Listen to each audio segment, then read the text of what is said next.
모닝타임즈 시간입니다. 뉴욕 증시는 상승으로 거래를 마쳤는데요. 사실은 최근 돌출되는 지표들은 악재에 조금 더 가깝습니다. 하지만 시장의 관심은 호재성 뉴스에 조금 더 민감해지고 있는 모습이고요. 특히 하루 전에 나왔던 연준의 금리 인상 속도 조절이 아직까지는 시장의 분위기를 주도하고 있습니다. 그 와중에 실적들이 계속 발표되고 있고 개별적인 정책 모멘텀 안고 움직이는 섹터들까지 다양하게 있는데 어떤 종목들 잘 골라서 대응해볼지 알아보겠습니다. 토마토 투자클럽의 최원재 전문가님 오늘도 함께합니다. 전문가님 안녕하세요. 안녕하십니까. 네, 뉴욕 증시 다시 한번 상승 탄력을 조금 더 이어갔습니다. 오늘 특징들 소개해 주시죠. 네, 미국 증시 GDP 부진에도 불구하고 상승으로 마감을 했는데요. 다우가 1% 상승, 나스닥도 1% 상승했고 S&P 500은 1.2% 상승했습니다. 강세 종목을 보면은 포드가 좋은 실적을 발표했죠. 그래서 정규장에서 역시 상승으로 마감을 했는데요. 6% 상승했고요. 나이키가 4% 상승. 그다음에 전기차 충전 관련 주식이 어제 모두 급등을 했습니다. 차지포인트 홀딩스 16.4% 급등, 블링크 차징이 17.7%, 그다음에 EV고가 13% 급등했는데 이유는 민주당 조맨친 상원의원이 맺은 협정에 충전소 인프라 투자를 포함하기로 했다는 소식이 들어가 있어서 강세를 나타냈고요. 그다음에 수소 관련 업체인 플러그파워가 26% 급등했고, 그다음에 전기차 주식인 피스커가 4.6% 상승, 리비안이 5.7% 상승했습니다. 그다음에 라이다 관련 업체인 루비나 테크놀로지가 7% 상승, 할리데이비슨과 그다음에 인모드라고 피부 미용 주식이 있는데 모두 컨센서스 상회하는 실적을 발표하면서 할리데이비슨 7.7% 상승, 인모드 14% 급등을 했습니다. 그리고 태양광 섹터가 어제 급등을 했는데요. 결국에는 민주당 조맨친 의원이 그 청정에너지 지원 정책에 좀 반대를 했는데 합의를 했다는 소식에 앞으로 이제 지원 정책에 대한 정책 기대감으로 강세를 나타냈는데요.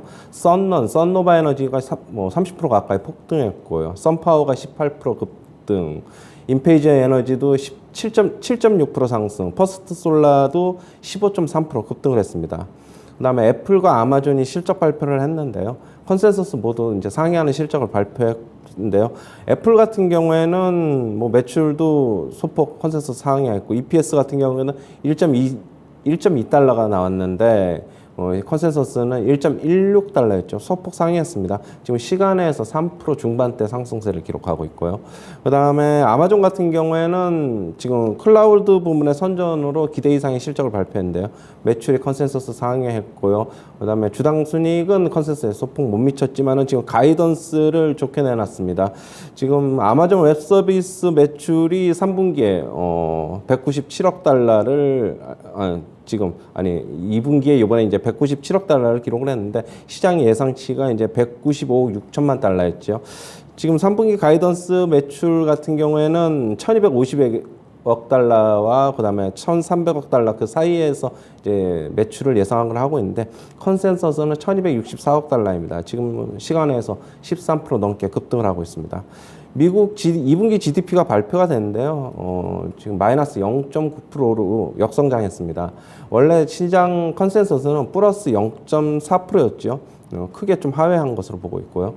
기업들의 재고 투자 감소 때문으로 지금 보고 있습니다. 그게 한 2% 정도 성장률을 깎아내린 것으로 보고 있고요. 그다음에 신규 실업수당 청구 건수가 지금 25만 6천 건으로 집계가 됐는데 4주 만에 증가세가 감소를 했습니다. 전주보다 5천 건 감소했고요. 시장 예상치보다는 하지만 살짝 높았습니다. 시장 예상치는 24만 9천 건이었습니다. 그다음에 알리안츠에서는 스태그플레이션 우려가 여전하다고 얘기를 하고 있는데요. 23년도 내년이죠. 경기 침체 가능성이 상당히 높은데 그때까지도 인플레이션이 통제가 안 되면 스태그플레이션이다라고 얘기를 하고 있습니다. 네, 이렇게 관련해서 경제 지표들과 더불어서 이렇게 섹터별 소식, 종목별 소식까지 함께 좀 알아봤습니다. 네, 먼저 GDP 성장률부터 체크를 해볼게요. 어제 저희가 이야기를 나눴을 때만 해도 일부 플러스권 해석이 맞아요. 상당히 강했는데 결국에는 마이너스로 집계가 됐거든요. 근데 또 큰 폭의 마이너스예요. 네. 굉장히 안 좋았는데 시장이 플러스권이었던 이유는 뭘까요? 결국에는 어제도 얘기했듯이 경기 침체로 가면은 금리 인상 속도를 조절할 것이라는 연준의 어떤 기대감 때문에 결국에는 상승으로 마감을 한 것으로 보고 있고요. 네. GDP는 마이너스로 나온 거 별로 신경 어제 안 쓴 것으로 보고 있습니다. 파월 의장의 멘트에 좀 근거를 해봤을 때 연준도 요 정도 경기 침체가 나왔을 때 실제 속도 조절에 좀 영향을 줄 수 있을까요? 글쎄요, 다른 데이터는 이제 CPI를 결국 좀 봐야 될 것으로 보고 있는데, 네. 지금 일단은 2분기 GDP 같은 경우에는 어제 같은 경우도 전망을 이제 0.4로 이제 제가 이제 네. 말씀드리지 않았습니까? 네네. 근데 여전히 2분기에도 역성장했죠.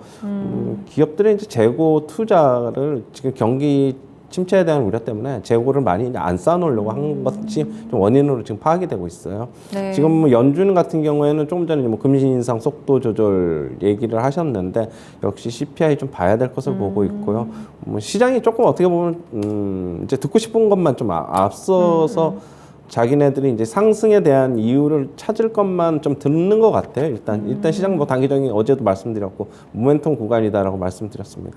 그렇군요. 분위기를 좀 타고 있습니다. 그래도 아무래도 연준의 직접적인 행동 변화를 일으킬 수 있는 건 물가 지표가 좀 될 것 같은데 사실 뭐 공식적으로 경기 침체다 이 여부는 전미경제연구소 쪽에서 판단을 하는 것 같고 일단 노동시장을 근거로 해서 아까 외신에서도 소개를 좀 드렸지만 인사들이 대체적으로 뭐 아니다 아직 경기 침체 이렇게 이야기를 했어요. 사실 공식적인 선언이 있으면 또 증시의 변화가 달라지나요?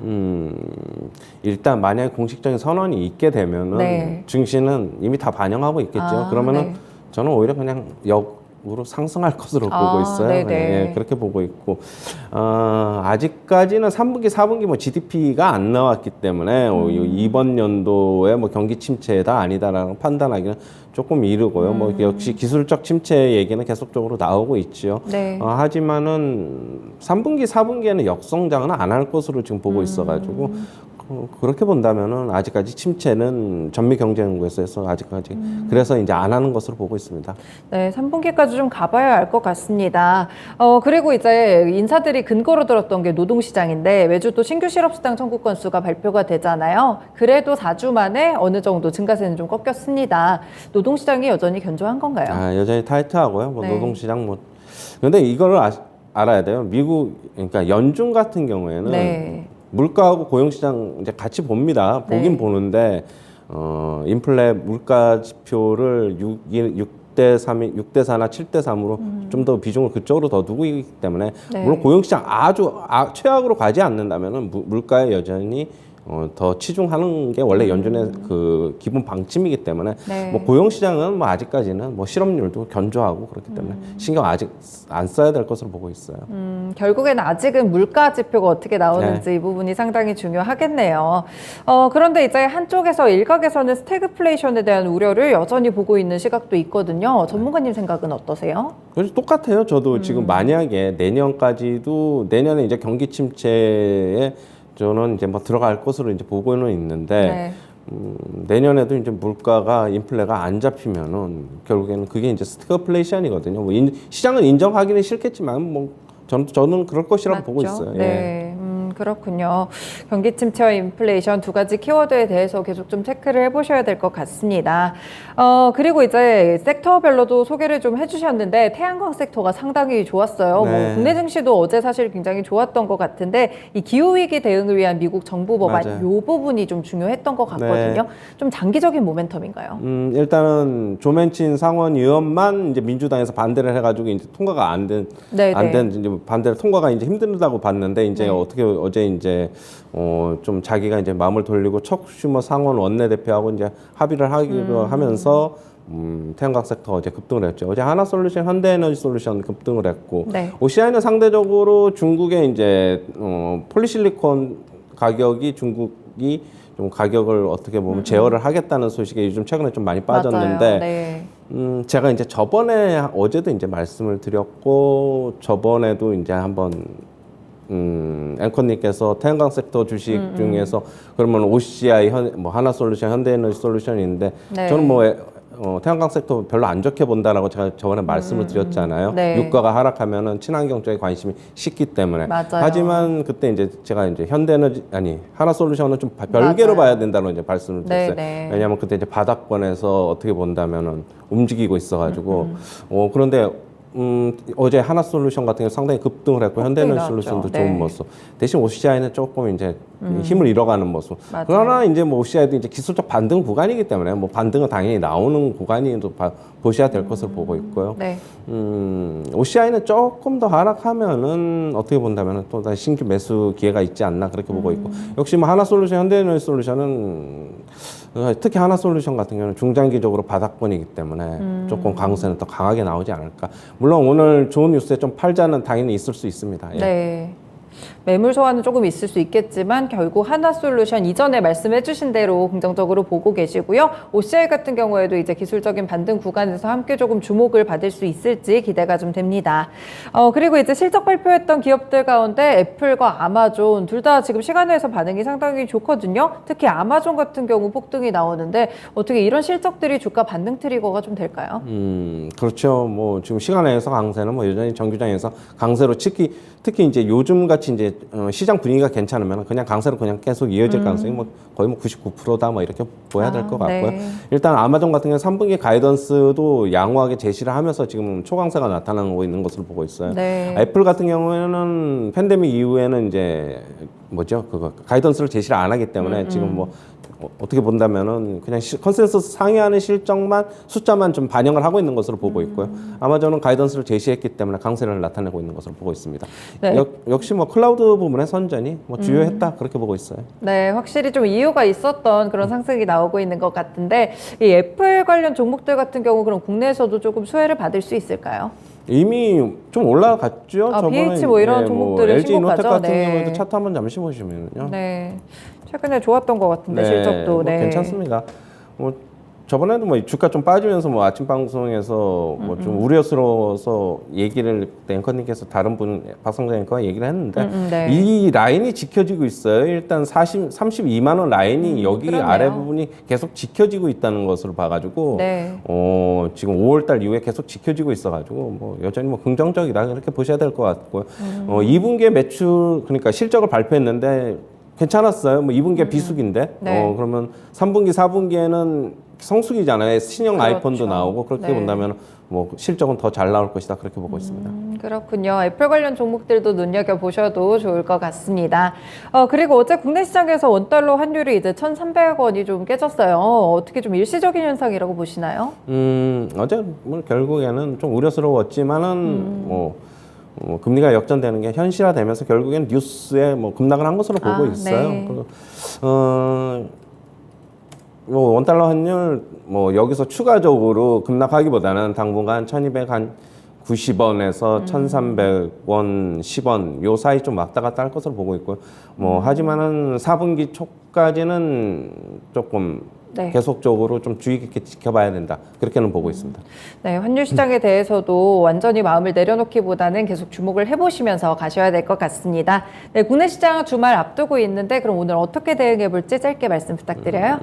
일단은 외국인들은 어제 또 코스피 시장에서도 한 4천억 정도 샀고 네. 그런데도 뭐 지수 움직임은 그렇게 뭐 다이내믹하지는 못했어요. 국내 시장 같은 경우에는 역시 어느 정도 매물 소화 과정을 좀 더 거쳐야 되지 않느냐 그렇게 보고 있고요. 지금 여기서 추가적으로 상승하기에는 조금 바로 상승하기에는 힘들지 않나? 미국 시장 좋은 소식 나와도 저는 그렇게는 보고 있는데 네. 일단 뭐 원달러 환율 시장이 좀 안정되니까 외국인들은 수급은 좀 지속적으로 좀 들어올 것이라고 보고는 있습니다.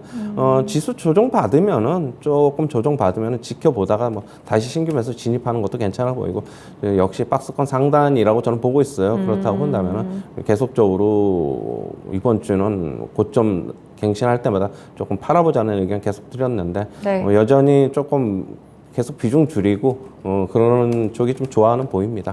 네, 아직까지는 좀 같은 의견을 주십니다. 네, 한 주간 정말 고생 많으셨어요. 고맙습니다. 네, 감사합니다. 네, 이렇게 주말을 앞두고 미증시 움직임부터 체크를 해드렸는데요. 일단은 긍정적입니다. 이번 주 어느 정도 안도를 하셨을 구간이라고 생각을 하셨을 것 같아요. 다만 박스권 상단이다라는 의견도 여전하고요. 계속해서 수익을 챙겨가시면서 짧게 가는 전략은 유지를 해주셔야 될 것 같습니다. 이런 전략들 드렸으니까 활용해 보시면 좋을 것 같아요. 지금까지 모닝타임즈 시간이었습니다.